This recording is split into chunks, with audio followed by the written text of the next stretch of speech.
No, it's not a mirage. This is Yorkshire, and this vision in pink is carrying me and the Big Red Book to a very special star of one of our most popular TV shows, Last of the Summer Wine.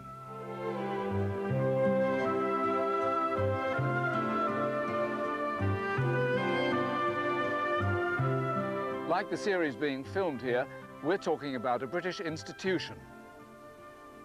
This tastefully converted caravan called the Lovemobile, which features in the episode being recorded today, will help me to get closer to the action. Tonight's subject has made more than 100 films, 750 stage plays, and countless television appearances. The Last of the Summer Wine is now in its 25th year, so that must make it the longest-running comedy series in the world. Now, I can't see through these discreet curtains, but I think our actors will have reached the scene where the Lovemobile comes upon them. That'll be my big moment.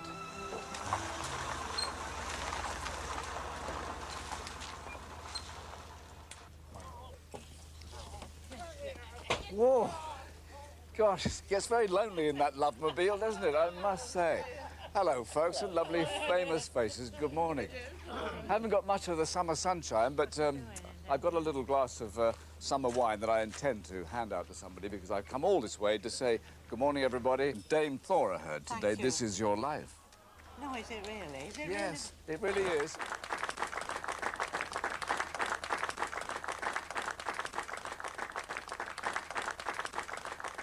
Well, I mean, what are we doing? Are we going to London or something? Yes, we're going to London to do it. Is it all right? Yeah.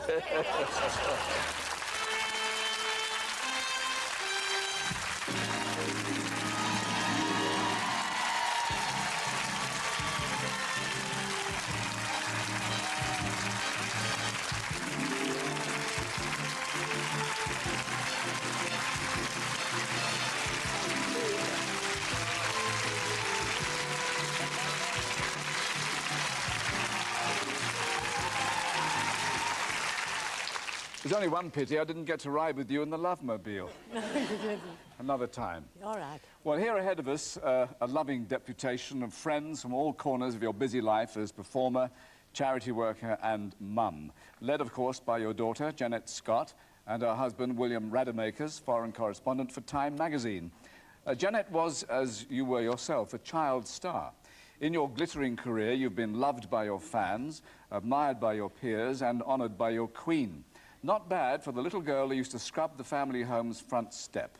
Now, Jan, you know Thora best, and you know also what an achievement it is for her still to be working. It is, apart from having very bad arthritis for many years. Since 1982, she's had 4 hip replacements, a heart bypass, and I suppose the worst thing for her to get over was the passing of my darling dad, Scotty, in 1994. But thank goodness she had her work to go back to and to help her cope. She's got a little plaque above her bed that says, don't stop doing things because you're getting old, because you get old because you stop doing things. And I think she lives up to that. Fair enough. Now, Scotty, there you are together, was well and truly your other half. Yours was a partnership that lasted 58 years. Scotty's support was vital throughout your career, a career which is still going strong today. And the work goes on in Yorkshire on the set that we just left, but not for everyone. No, but I did leave me wrinkled stockings behind. Please show your support for the woman behind Nora Batty, Kathy Staff.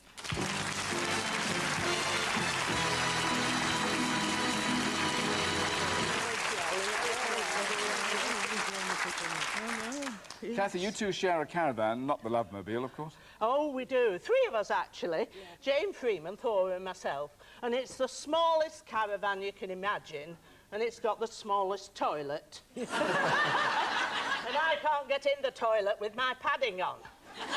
Occasionally they've tried to get me in, but it's no good. I can't make it. But Thora keeps us entertained all the time when we're waiting long hours, very often. She keeps us entertained with wonderful stories. But it's not all wonderful stories. Sometimes she does have pain in her legs, and she'll say, oh, dear God, the pain's so bad. And then she suddenly brightens and says, But there are a lot of people with no legs that'd like my legs. And I think that's a wonderful way of looking at it. God bless you. And God Thank you, bless Kathy. sir.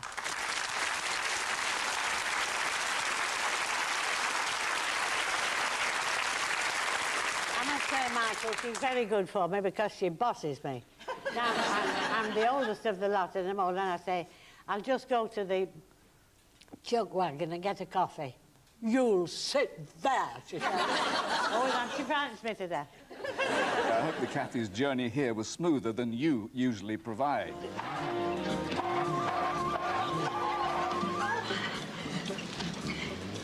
Mother, you can't change gear with the handbrake. And the handbrake. Didn't used to be the handbrake.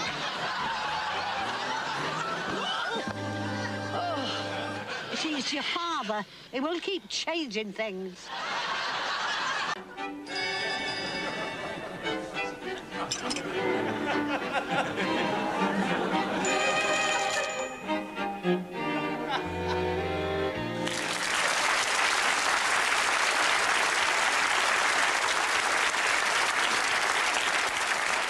Well, Dame Thora Hurd, this is your life. The men in your mother, Mary Mayor's family, were fishermen who trawled for shrimps off the Lancashire coastal town of Morecambe. Your mother had a fine mezzo-soprano voice and met your father, James Henry Hurd, in a touring company. He'd run away from home at the age of 15 to join a minstrel show and settled in Morecambe as stage manager of the Royalty Theatre. With the job came the house next door, number 6 Cheapside, where you were born on Sunday, May the 28th, 1911, to the sound of church bells. You were the youngest of 3 children. There you are with your brother, Neville. Years later, he'd write a successful farce for you to star in.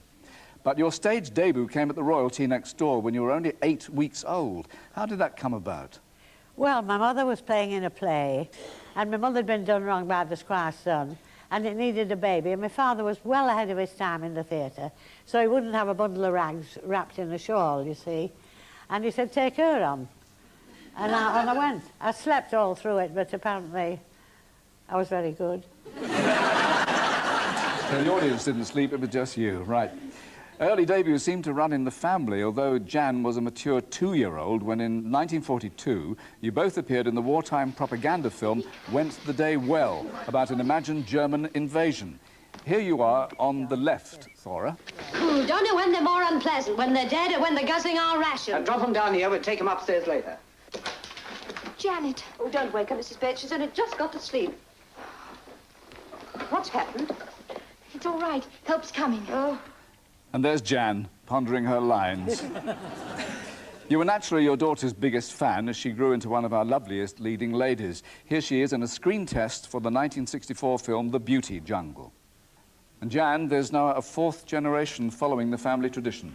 There is indeed. There's James, who is attending university in California right now, and Daisy, who is also a budding actress. Well, they both live in Beverly Hills, but for you, Thora, they're on screen to share tonight's celebration. Hi, Ganny. You'll recognize a lot of these Hollywood trademarks from your trips out here. We're so happy to be part of your special evening and so proud to be carrying on a tradition started by your father, our great-grandfather. Hold on, Daisy. Couldn't we be doing this with some more equipment? Cameras, lights? A little more action? Yeah, after all, this is for Ganny. You see, Ganny, you probably know this Hollywood better than you think. Jackie? You see, this particular Hollywood happens to be in London.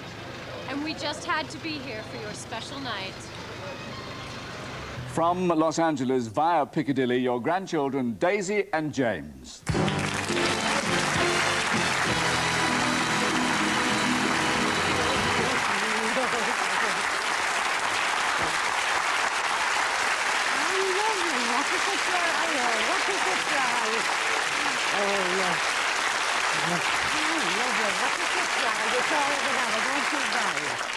What a surprise. Oh, yes, that's part of the program, really. Now, your childhood, Thora, was worlds apart from that of Daisy and James. Your bedroom was above part of the royalty stage. You'd lie awake, listening as lines from play after play wafted into your room. True. The empty stage and the prop room were your playground, and you loved to perform, dressing up in the theatre costumes to act out your dream roles. At Morecambe Preparatory School, the would-be actress was quick to show off another talent. Thora, you were a great walloper. And a wonderful warbler, too. From those school days 75 years ago, Harry Marshall and Archie Collis.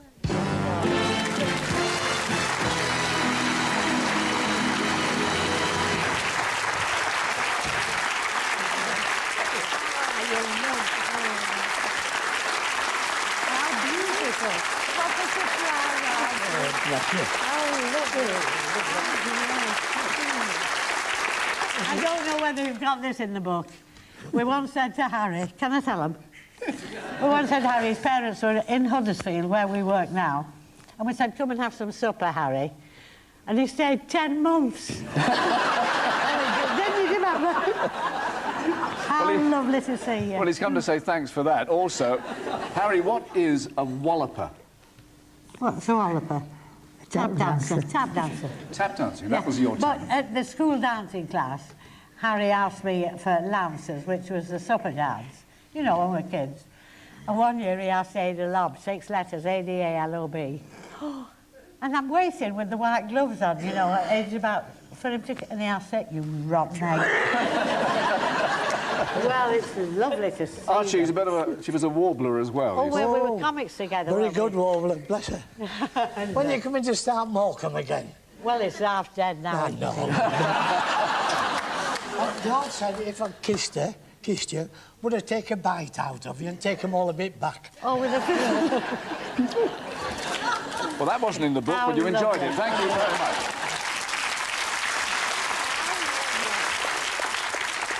Well, after leaving school at 14, you sold sheet music in a store, you assisted in a draper's shop and demonstrated newfangled hair curlers on the prom. True. And here you are at 16 as cashier at the Queen's Square branch of the Lancaster and District Cooperative Society. Yes. And as your close friend, actor Brian Rawlinson, can verify, it's a job you haven't forgotten, Brian. Sure. Well, no, it isn't, because since dear Scotty went, I've been helping her a lot with the domestic side of life. And she has a remarkable, unique skill, and that is she has the ability to check up the accounting list upside down, if you please, to check that it's right. Yeah. And she knows the price of everything and the value of nothing. But there's one wonderful thing that if anybody here, including yourself, Michael, or indeed anybody here, would like 3 tons of green toilet paper, I know where you can get quite a lot. Yes. No, the truth is I am very blessed with neighbours. And since Jimmy died, they ring me up in the morning and say, I'm going into Tesco's or what, do you want anything? Well, one neighbour across Donald goes every day for something.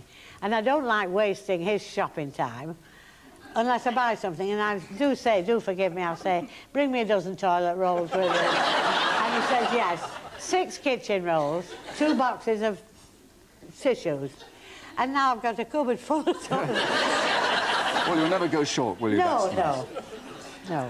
Well, while prudently keeping your job at the Co-op, you'd become a member of the Morecambe Repertory Company, and your first professional role was in the play Yellow Sands. Yeah. And in 1933, a new leading man entered your life, James Scott, who was a drummer in the orchestra at the Winter Gardens. That's true. That's you on your wedding day, May the 3rd, 1936. War separated you when Scotty joined the RAF. You became a civilian clerk, but still rehearsed your stage shows in the lunch hour. In 1941, you take on the role that was to change your life in the drama As You Are. In the audience one night was George Formby, one of the biggest stars of the day. He was so impressed that he arranged a screen test at Ealing Studios, and here you are all glammed up for it.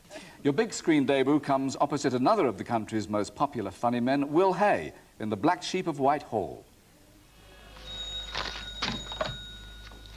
Begin the conversation. What? Okay, well, cut the silly thing off. Who cares? Morning, Joyce. Morning. 1st of May. Spring is here. The cuckoo's singing. Yeah, I heard you. Oh, did you? Nice bunch of mail this morning. 14, all bills. Yeah.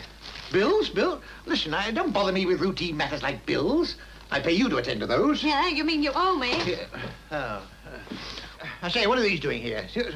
How many times have I told you not to eat sweets in the office? What are they, licorice, all sorts? Oh, good. I see, today's Tuesday, isn't it? Well, we better set the papers for the pupils. You mean the paper for the pupil? And he hasn't paid yet, has he?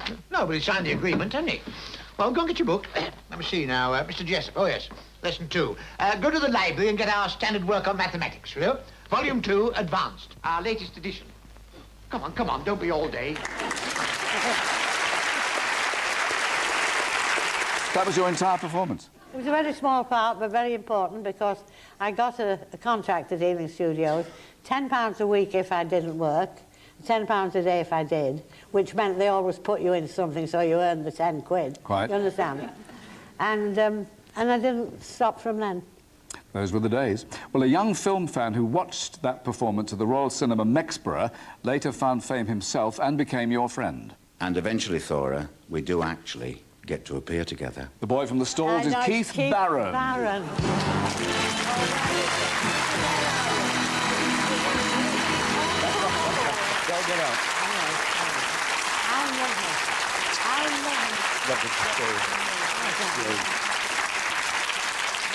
Keith, you followed Thora's performance and life and career ever since. Yes, avidly. The first time I saw you at the Royal Mexborough, I think it cost me 5p.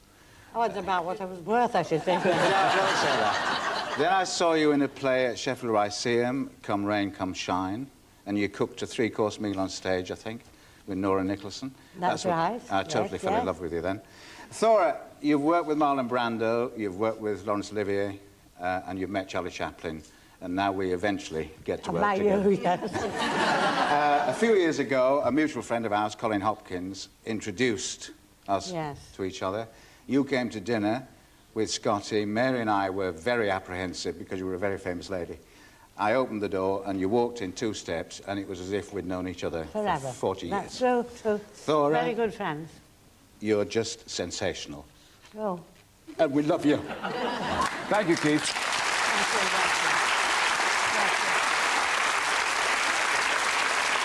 Thora, 1948 sees a landmark performance for you in the West End show Flowers for the Living. It wins you a new film contract with J. Arthur Rank, and through the 40s and 50s, you become one of the British cinema's most familiar faces.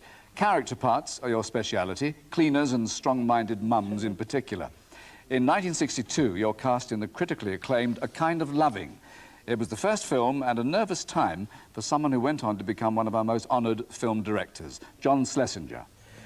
Dear Thora, I'm thinking back 34 years ago to my first feature film, A Kind of Loving, where you so brilliantly played the monstrous mother-in-law to Alan Bates. I remember the first day of shooting when I turned up with Alan in a car at the set, which was a house outside Manchester, and I was terrified seeing the trucks and the lighting equipment and everything else, and a large crew, and I wanted to turn back and run away, but there you were, ready to do a scene, waving from the window, greeting your son and son-in-law and daughter coming back from their honeymoon, through, I may say, clenched teeth. Hello, love. It is nice to see you. Have you enjoyed yourself? What sort of? Did you have that terrible storm yesterday? Yes. Oh, it was shocking here. How many postcards did you send? I didn't get one on Wednesday. It is nice to get home again. Everything's been going wrong while you've been away. The new carpet hasn't come.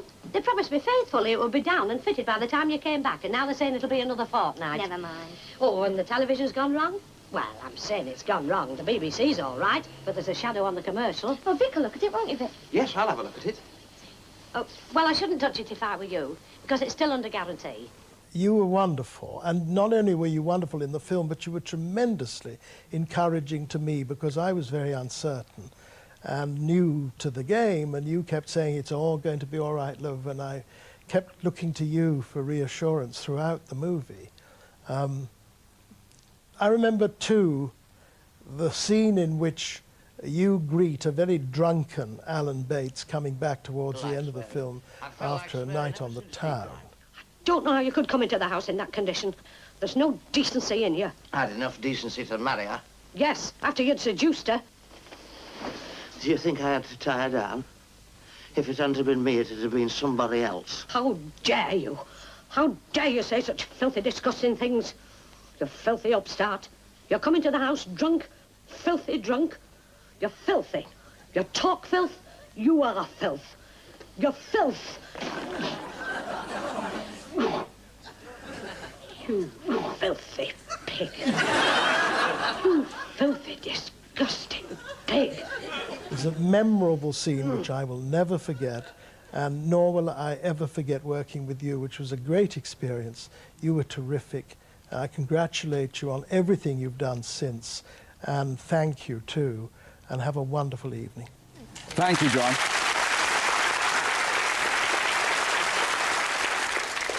More films, more West End runs and summer seasons followed. Then television. You're the voice in a rather appropriate bread commercial. I'm the mother in Mother's Pride, you know. Yes, they named it after me. You enjoy another slice of success with the title role of a counsellor in The First Lady, and with Freddie Frinton, the hit sitcom Meet the Wife. Come on, you don't know what you've been missing all your life. You don't... Here, take your shoes off when you're getting on their bed. They're clean. I wiped them on their carpet. Well, take them off, and before you come to bed. You're not at home now, you know.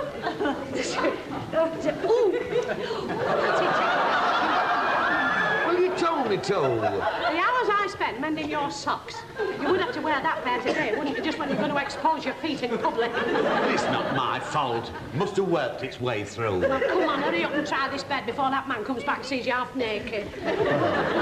Hey, it's certainly soft, isn't it? Oh, hey, try my way. My way, that's it. Your way. It is soft, isn't it? If anything, I think perhaps it's a bit too soft.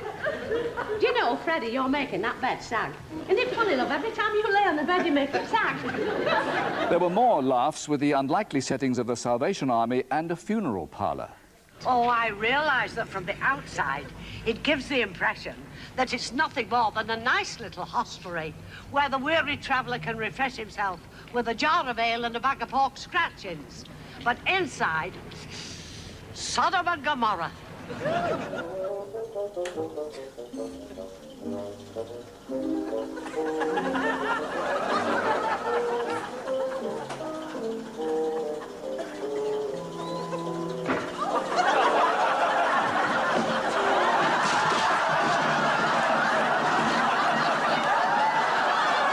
In Loving Memory, Christopher Beanie, and from Hallelujah, Patsy Rowlands.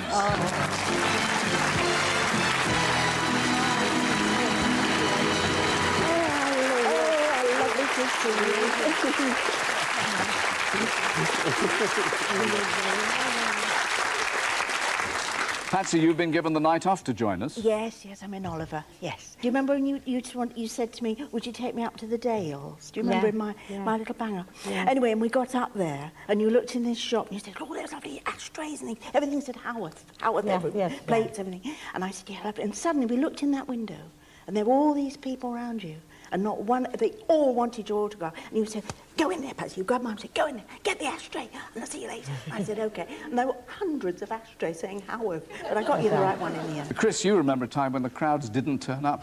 Oh, yeah, there are so many things to remember. Thora, do you remember the time that we were filming in the middle of the moors and they broke us for lunch? Yes. And I said, we'll take the hearse and we'll meet them in the restaurant. I know what you're going to say. Well, we got in the funeral, in the hearse, in all our funeral gear, complete with a coffin, which didn't have anyone in it, of course. And we went to the restaurant, we drew up outside. Which was rather posh, wasn't it? A very posh one. And we drew up outside, parked, went in, and we ordered our meal and sat down, and a little while later, the owner came over to us. Do you remember this? Yes, I did. He said, "Oh, excuse me, would you mind moving the hearse? It's putting off all the customers." I love you very much indeed. I love you both very much. Very well much. deserved tonight, God. Thank you. Thank you.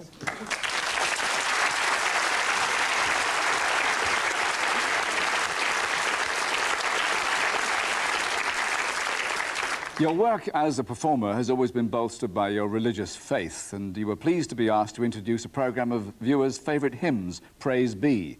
And just before we play your chosen hymn, I want to show you something. Our dear and loving village church has a service every year in the summer for the blessing of the animals.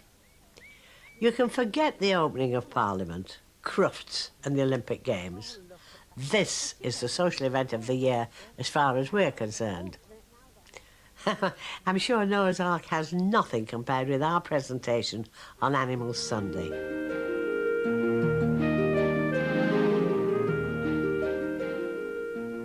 You worked closely on that series with director Valletta Stalabras and producer Liz Barr for 17 years. Competing for viewers was someone who shared the country's most famous stage with you 20 years before. He's abroad on distant highways tonight, but he talks to you now. Sir Harry Seacombe. Hello, Thora. Remember the summer of 1966 when World Cup soccer was on TV and we were together at the Palladium and you used to come on in the second half and go around the stage in a donkey cart? Well, because business wasn't very good, Leslie Martinell, who was in charge of the theatre then, came up to me and said he'd like to get rid of the donkey, but I refused. And then one day he came into my dressing room and said, Harry, that donkey's making more money than I am. And then, of course, Highway. I was doing Highway, you were on the opposite channel doing Songs of Praise, and every time we were on location and a plane went overhead or a bus passed, we said, Thora's up there, or Thora's driving that bus. But we didn't really mind, because we loved you anyway. Have a great time tonight. God bless you. Thanks, Harry.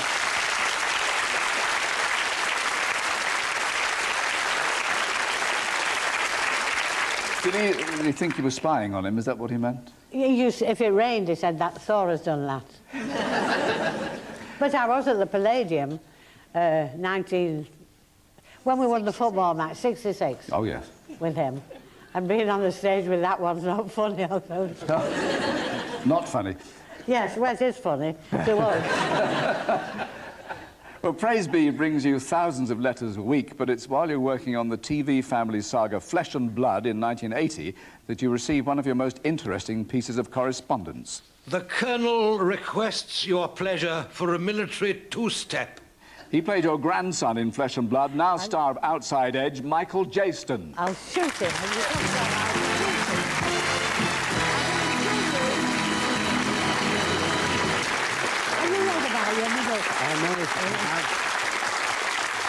So, Michael, you know the identity of the mysterious Colonel. Yes, it was me, actually. Yes, it was. I used to write a lot of letters to you purporting to come from colonels and majors and generals taking you up the garden. Sorry they couldn't take me to somewhere expensive to eat. Yes. And I'll meet you outside Victoria Station with a green Trilby hat on. And it got so bad that when the palace rang you, you wouldn't believe it was them. You thought it was me. However, my machinations didn't stop you getting a damehood, and I'd just like to say about that time on Flesh and Blood that we took the work seriously, but I've never laughed so much in my life. You're a very, very funny woman, and I think if there were more people like you, we wouldn't need Christmas. Oh, I see. Oh, thank you. Thank you. Well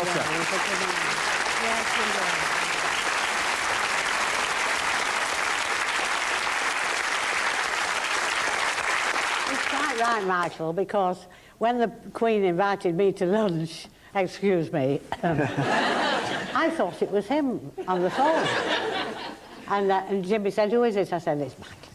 So I thought, I'll go along with it. And then when he said, you will hear later next week.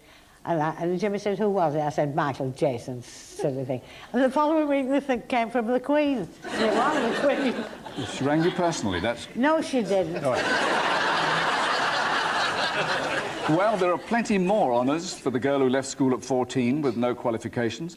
You're made an honorary Doctor of Letters at Lancaster University, and you win the 1993 BAFTA Special Award for a lifetime's work. Your Royal Highness, my lords, ladies and gentlemen, just a couple of things. You see, normally, I've got one of these, it's swank, isn't it? But not so shiny as this. It isn't as shiny as that. I'll do it with a bit of brasso. Anyway. Earlier, in 1987, you win the BAFTA Best Actress Award. Your 44-minute monologue as a woman resisting all attempts to put her in an old folks' home becomes a classic. It's Cream Cracker Under the Settee. I'm going to save that cream cracker. And I'm going to show it to her next time she starts on at me about Stafford House. I'll say, don't Stafford House me, lady. This cream cracker was under the settee, and I've only got to send this cream cracker to the Director of Social Services, and you will be on the carpet, same as this cream cracker.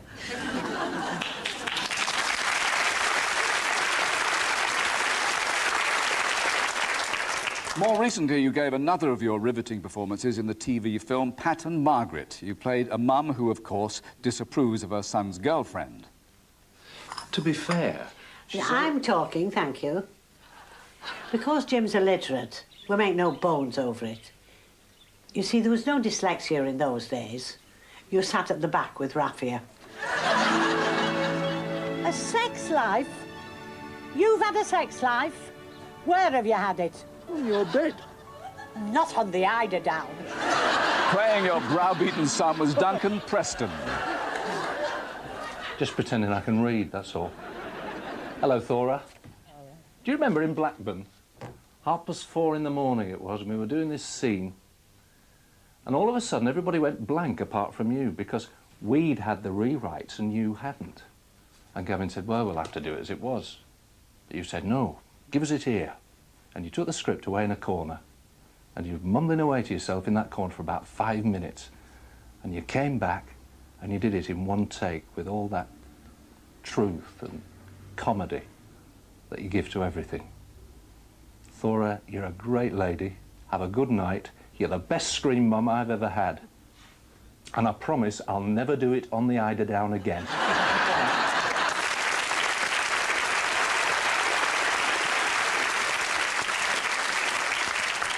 Sharing that eiderdown was the film's writer. Thora, I think you should have won an award just for what you did with that feather duster. Can't wait. Victoria Wood.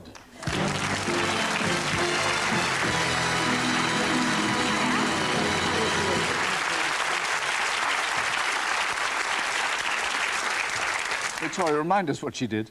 Well, she poked the gate with it, I have to say. She flicked about. It was a high comic moment for me. I didn't write it, Thora just did it. But it was really a thrill for me because it's so hard to get to work with Thora. You have to snatch her in between Alan Bennett and Last of the Summer Wine, and we just managed to nip in with Pat and Margaret. And Thora did point out, we were all in the makeup caravan, she did point out she was the only girl there with her own colour of hair. She's the only person who didn't have that. Which, considering everybody else was about 40 years younger, was a bit embarrassing for us. But the thing about Thora, she might be a dame, but really she's just one of the girls. True. Thank you, Victoria. Thank you. Thank you.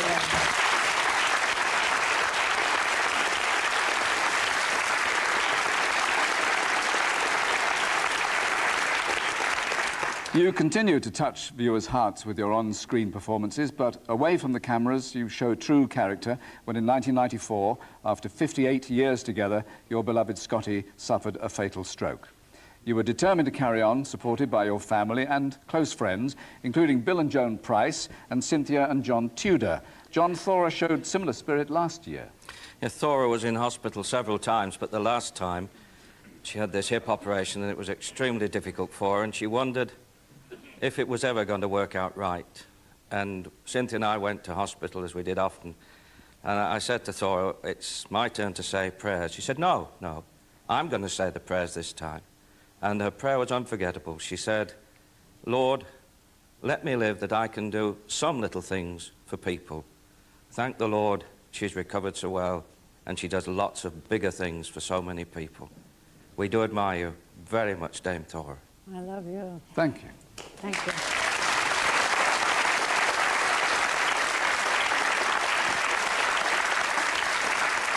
Well, it's obvious that as well as all the people who love Thora Hird, actress, there are just as many who simply love you. You're certainly my cup of tea. I just hope the crockery was to your taste. Your good friend, the Archbishop of York, the Most Reverend David Hope.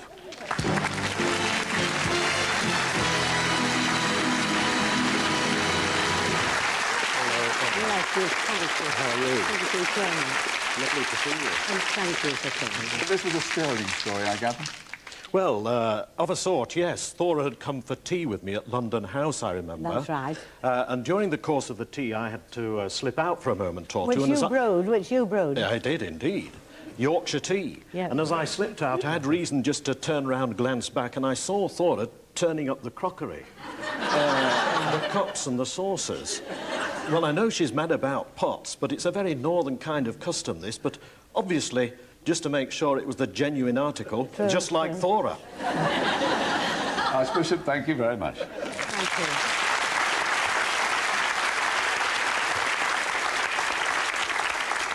And to bring the ring of truth to the Salvation Army series Hallelujah, a real Salvationist was drafted in as advisor. He became a close friend.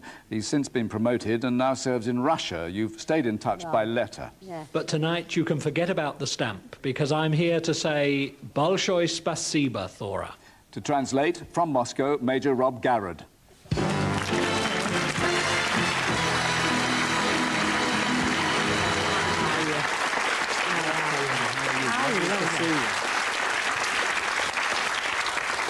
Rob, would you like to translate?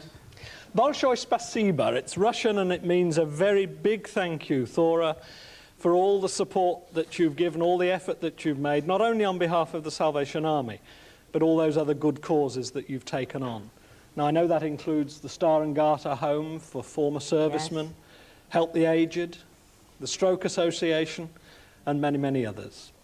And I may be a little bit biased, but I do know that Thora has a particular soft spot for one aspect of Salvation Army work, and that's our music. Thank you, Rob. And for your celebration tonight, the band of the Salvation Army with your particular favourite, Oh Happy Day.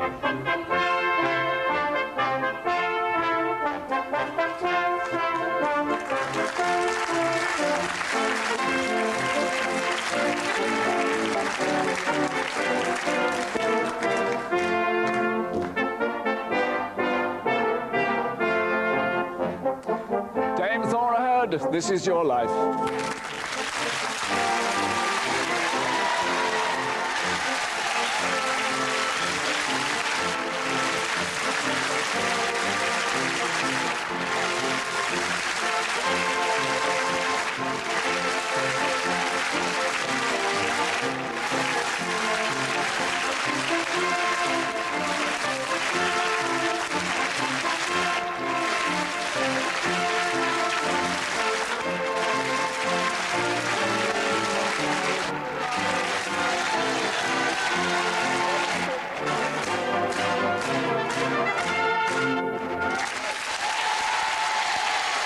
Thank you very much indeed. Thank you.